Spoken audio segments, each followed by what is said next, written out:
Welcome to Terry's Diverse Horizons. Today, we're pulling back the curtain on a critical moment in Islamic history, the Treaty of Hudaybiyah.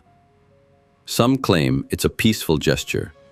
Others say it's a blueprint for strategic deception. What's the truth? Stick around. You're about to get a 5-minute crash course in 1400 years of history that still affects geopolitics today. And hey, don't forget to like, subscribe, and hit that bell icon. Let's shed a little light in a world full of confusion. It all began in the early 600s in the city of Mecca. A man named Muhammad, believed by Muslims to be the final prophet, preached a new monotheistic faith, Islam. For 12 long years, his efforts met resistance. His followers remained few, mostly family and close friends. So he turned to Medina, a city with a significant Jewish population and strong commercial ties. Here, Muhammad adapted his message, drawing parallels to Jewish customs to gain followers. No pork, regular prayers, fasting during Ramadan, reminiscent of Yom Kippur. For a while, this strategy worked, until the Jewish tribes rejected his claim as the final prophet. That's when everything changed. Part 2. From prophet to warrior, Islam turns. Rejection led to retaliation. Muhammad began expelling, or in some cases executing, Jewish tribes. Islam shifted from spiritual preaching to a political military movement. Jews and Christians became dhimmis, second-class citizens, allowed to live under Islamic rule only by paying the jizya, a protection tax. No church bells, no public prayer, no new houses of worship. And visible markers of their status, like the yellow star for Jews, centuries before Nazi Germany. It was religious tolerance, with a heavy price. Part 3. The Treaty of Hudaybiyah. Peace or pretense. Now here's the twist that echoes through the centuries. In 628 AD, Muhammad signed a 10-year peace treaty with the Meccans, called the Treaty of Hudaybiyah. But here's the catch. After just 2 years, he broke the treaty. Why?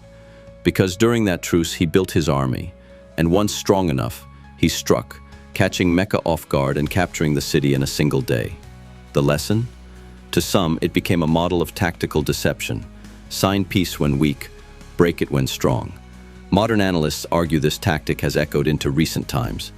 Take Yasser Arafat, for instance. After signing the Oslo Accords with Israel in 1993, he later defended the move by referencing, yes, Hudaybiyah. Remember Hudaybiyah, he reportedly told critics. He didn't need to say more. The reference spoke volumes. Part 4. Islam's expansion and global impact. After Medina and Mecca, Islam expanded rapidly. Across the Middle East, into Spain, renamed Al-Andalus, North Africa, all the way to India and Central Asia.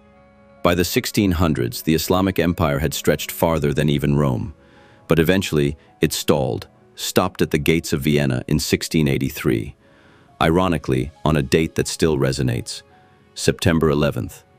In 1924, after 1400 years, the caliphate collapsed, abolished by Turkey's secular leader, Mustafa Kemal Ataturk, who banned the hijab and gave women rights.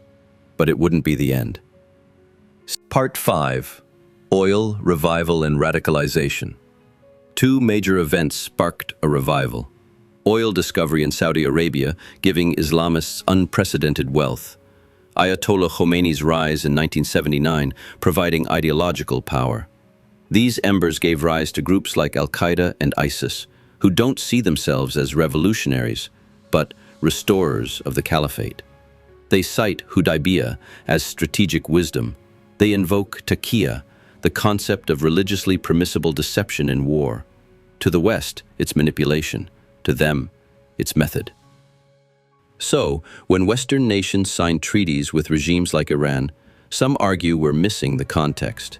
To understand Islamic diplomacy, we must understand its roots. Not to vilify, but to recognize strategy. History isn't just about the past, it's the playbook for the present. And unless we understand who we're dealing with, we'll keep falling for the same strategies, over and over again. Now you know. The Treaty of Hudaybiyah wasn't just a moment, it became a model. Whether you're Muslim, Christian, Jewish, or secular, history belongs to all of us. Let's not be doomed to repeat it. Let's learn, question, and stay vigilant. Subscribe to Terry's Diverse Horizons for more eye-opening documentaries. Share this video. Be part of the conversation, because knowledge isn't just power, it's survival. Stay humble. Till later.